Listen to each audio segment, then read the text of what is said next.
Computer organisation and architecture कि इसके अंदर अपन बात करेंगे सीपीयू ऑर्गेनाइजेशन के बारे में। सीपीयू ऑर्गेनाइजेशन के यहाँ पर देखें कि सीपीयू की यहाँ पे फुल फॉर्म होती है जैसा कि सेंट्रल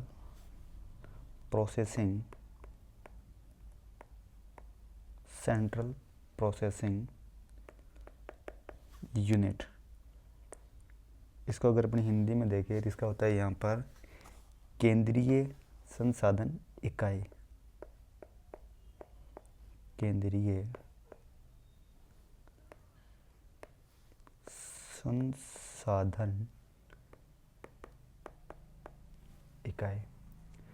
इसको अपन यहाँ पे देखें तो अपन इसको यहाँ पर ब्रेन ऑफ कंप्यूटर बोल दो। कंप्यूटर का यहाँ पर इसको मस्तिष्क भी कहते हैं। जो सीपीयू प्रोसेसर या जो माइक्रो प्रोसेसर जो इनको अपन यहाँ पर बात करते हैं, इसके अंदर सीपीयू प्रोसेसर या फिर अपन बात करते हैं यहाँ पर माइक्रो प्रोसेसर। जैसा कि यहाँ पर ट्रांजिस्टर और आईसी इन पे यूज़ करते हैं, जैसा कि ट्रांजिस्टर और आईसी। यहाँ पर देखें जो ट्रांजिस्टर था इसी को अपन ने आईसी द्वारा यहाँ पर रिप्लेस कर दिया गया। जो ये ट्रांजिस्टर था ये यहाँ पर सेकंड जनरेशन में आया और आईसी थी ये यहाँ पर थर्ड जनरेशन में आए। इनके बारे में बात करें, जो आईसी थी इस आईसी को अपन यहाँ पर मतलब माइक्रोचिप भी अपन इसको यहाँ पर कहते थे। और इसका जो आईसी का वर्गीकरण है वो भी यहाँ पर ट्रांजिस्टर की संख्या के आधार पर यहाँ पर करते थे। जैसा कि अगर अपन यहाँ पर देखें सबसे पहले मतलब आईसी का वर्गीकरण, आईसी के वर्गीकरण की यहाँ पर बात करें, जैसा कि पहला आता है यहाँ पर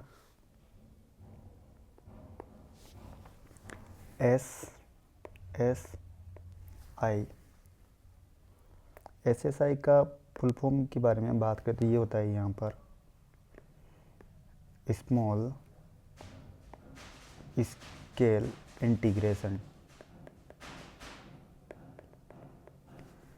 इधर आगे बात करें जैसे दूसरा नंबर पे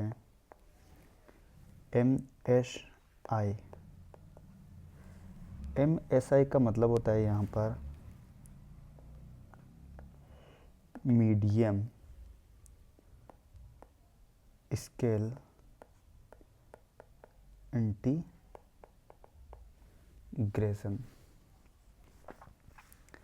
आगे देखिए जैसा कि अपन यहाँ पे अगला वर्गीकरण है यहाँ पे जैसा कि LSI। इसकी फुल फॉर्म देखें यहाँ पे तो इसकी फुल फॉर्म होती है यहाँ पर लार्ज स्केल इंटीग्रेशन। ये यहाँ पर इस तरह से थी। फिर इनका एडवांस वर्जन आया चौथा, वो था यहाँ पर VLSI। इसका होता है यहाँ पर वेरी लार्ज स्केल इंटीग्रेशन। इसके बाद जैसा कि अगला देखें अपन यहाँ पर था पांचवा ULSI। जो ULSI का मतलब होता है यहाँ पर अल्ट्रा लार्ज स्केल इंटीग्रेशन। इसके अंदर अब आप देखेंगे मोटा मोटा जैसा कि यहाँ पर तो स्मॉल था, इसके बाद ये मीडियम, फिर लार्ज, फिर यहाँ पर ये वेरी लार्ज और फिर ये अल्ट्रा लार्ज। इसके बारे में देखिए तो यहाँ पर ये था 4th जनरेशन, और जो ये अल्ट्रा लार्ज स्केल है इसमें था अपने यहाँ पे माइक्रो प्रोसेसर। इस तरह से यहाँ पर ये आया था। जैसे कि अपन यहाँ पर बात करें कि जो CPU हैं, यहाँ पर अपन CPU के बारे में बात करें तो जो CPU अपनी एक मतलब माइक्रो चिप है, जिसके बारे में अगर बात करें तो ये किसकी बनी होती है, जो ये इसकी माइक्रो चिप है ये यहाँ पर सिलिकॉन की बनी होती थी, सिलिकॉन पदार्थ की यहाँ पर ये बनी होती थी। और इसके बारे में बात करें तो जैसे अपन जो मदरबोर्ड पर जो बने होते हैं CPU सॉकेट में इसको रखते हैं।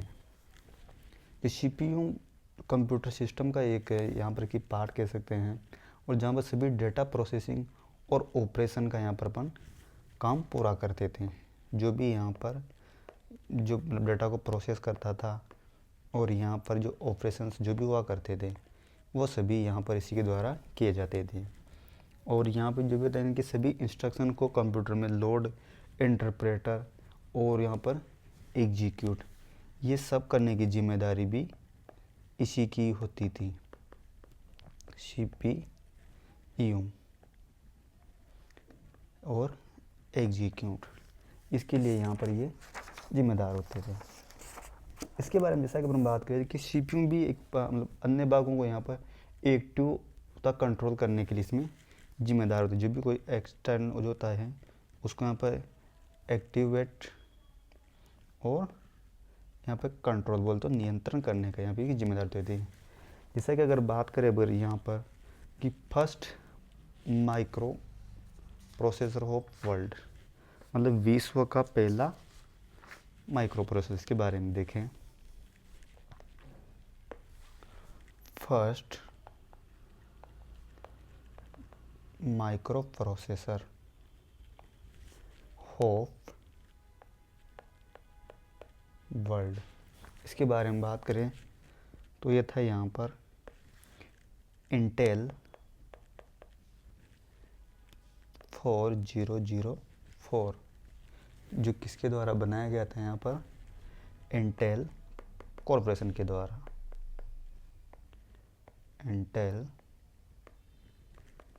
कॉरपोरेशन के द्वारा इसको यहाँ पर बनाया गया था। और यहाँ पर जैसे बात करें अपन कि भारत का पहला कौन सा था,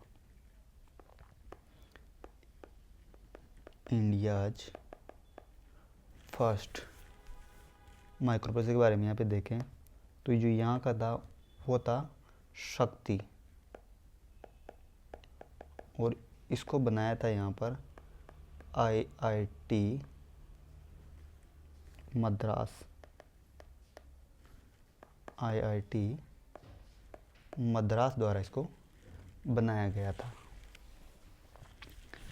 अपन यहाँ पर इसकी सिस्टम यूनिट के बारे में देखें तो जैसा कि यहाँ पर यूनिट लग रहती है, जैसा कि यहाँ पर अर्थमेटिक लॉजिकल यूनिट होती है, यहाँ पे CPU बोल तो कंट्रोल यूनिट, जो यहाँ पर ये दोनों होती थी, और उसके साथ में यहाँ पर फिर एक मेमोरी बोले तो रैम, और फिर इसके बाद में यहाँ पे होती थी अपने हार्ड डिस्क, जिसको अपन हार्ड डिस्क ड्राइव बोलते हैं। यहाँ पर इनको देखें तो जो ALU है, ALU, उसके बाद कंट्रोल यूनिट, और फिर यहाँ पर मेमोरी रैम, और फिर यहाँ पर हार्ड ड्राइव। यहाँ पर देखिए कि जो ऊपर वाले पार्ट थे तो वो यहाँ पर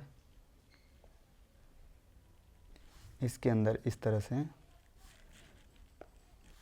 होते थे, और फिर जो पूरा यहाँ पर है ये इसके अंतर्गत आता था,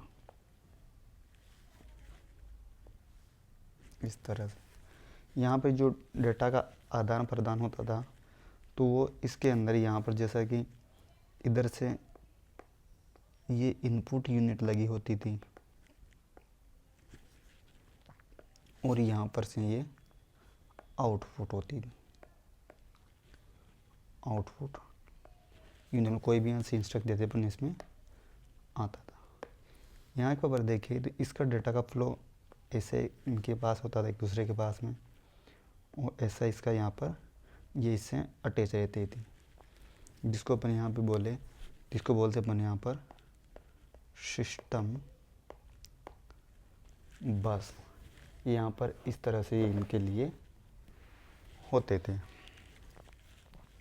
अपन ने देखा है कि यहाँ पर कोई भी प्रोग्राम या डेटा यहाँ पर इनपुट से इसके पास में, जैसे कि ये इनपुट यूनिट थी, यहाँ पर से अंदर गया, यहाँ पे जैसा कि ये स्टोरेज यूनिट से कनेक्ट था या फिर स्टोरेज यूनिट पे कनेक्टेड था। इसके अंदर अपन जो देखेंगे कि जो बीच में यहाँ पर काम कर रहा है स्टोरेज और एलयू के बीच में, इसी को अपन यहाँ पर सीपीयू बोलते सेंट्रल प्रोसेसिंग यूनिट में रखते हैं। इसके लिए अपन यहाँ पर देखें कि जो डेटा यहाँ पर से आउटपुट होता था वो इसके पास में इधर यहाँ पर होता था।